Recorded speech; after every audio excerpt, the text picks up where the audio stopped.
Good afternoon, I'm Chris Dale from the Regenda Group. I'm Head of Responsive Repairs. I'm currently with Regenda from M&Y Joinery in partnership with Regenda First. What we're trying to do today is we want to try and give an insight into our void procedures. Lifeblood of the association. We have in the region of about, how many would you say, Graham? About 300 voids a year, which is in total about 1,200 voids a year For the group. For the group. Yeah, so as you can imagine, it's a process that we need to strictly adhere to and make sure we're giving a level performance right across the group. So today we're going to go in one of our properties that we haven't actually inspected yet, go through the procedure, and then hopefully what we'll do is we'll return to that property once it's completed, and we'll have a look round and see what the actual final performance is like actually turning around the void. Right, Graham, so this basically is our ongoing void that we've just entered now. Yeah. We're just having a look through upstairs. I'll pan round if you don't mind. So would you say this is a typical or non-typical property that we've got here at present? It varies, but this is about like a typical people leaving stuff behind. We do have people in. I can't remember the actual name of it now.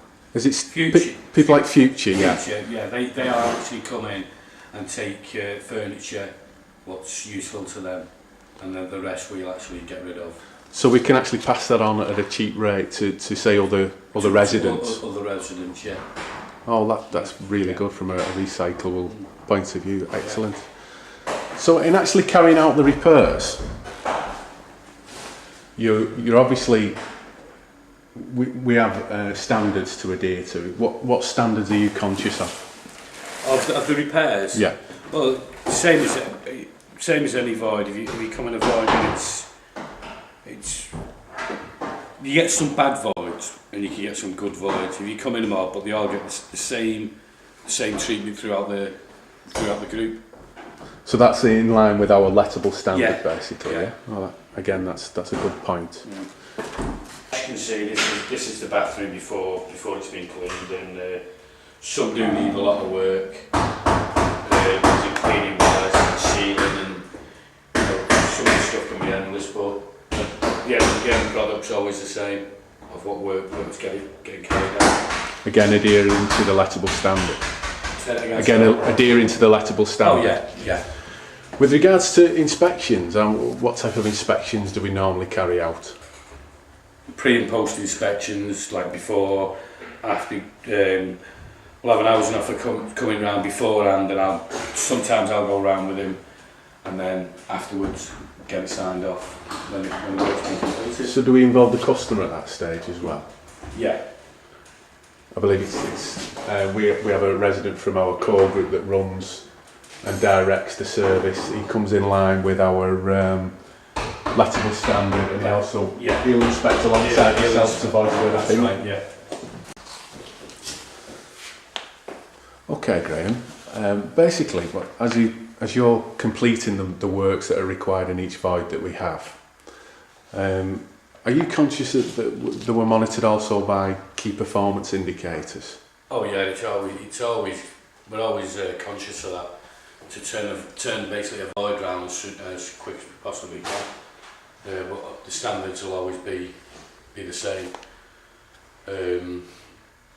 Because I mean, alongside your position as void manager, you're also attending the monthly core groups. I know where we're up to on the voids, what stage they're on, and try and keep the voids ticking over nicely. At the end of the day, obviously, the longer we leave our voids empty, the less we have in rent coming in from that empty property. So it's vitally important that we do get these turned around as quickly as possible. The average void, the turnaround for us is, on average, I think it works about 6 days in our stage of it. I think it runs up to 12 days. I think it's 12 days. That's for the group, yeah? That's for the group. And I think overall it could be from start to finish, I think it could be about 21 days, but that's the whole of the overall. That's from termination from to termination to getting somebody rented back in. Okay, Graham, so here we are in our void. What I want to try and dig down a little bit more is the actual inspection process that we have here at the Regenda Group. I know you do a joint inspection first of all alongside the property services officers in the majority of cases. Once that's completed, what's the sequence of events then that follows that? We have a post inspection. We also have a tenancy representation. Representation, yeah. So you come in, you'll do a pre-inspection. We come in, do a pre-inspection. You find out the specs. We find out the specs. Obviously, what materials we need. Undertake the work. The first job is basically get the property empty. We'll have electricians in, so and so. They'll do a full electric test on it. So I presume you make safety gas as well as make safety gas and do a water test, and then do all the repairs on the property, and then that's a full clean down afterwards. And I'm also conscious that you're one member of the partnership as well. There's two other members of the partnership delivering this service group. Yeah. This is basically the model right across the group. The whole group, yeah. Oh, that's good. Yeah. And again, on the post inspection, you have the resident representation. They'll come in. I'll bring one of the housing officers in, and we'll do a full walk round to actually sign a void off, and to make sure everybody's happy with it. Everybody's happy with the work and the finished product. So we're at the end of our void stage now. As you can see, the property has a full clean down, and it'll be ready to let within a couple of days. Get a tenant in to view it, and as soon as they get it signed up, they can have the property, the keys for the property. I mean, obviously from our service end, this is the nice part of this, where we're getting a new customer involved, hopefully like a sustainable property, they're happy to move in, a start of a new part of their lives as well, for that matter. So this is a really nice part of our service, to be quite honest with you. I'm conscious we've got obviously our existing customers as well.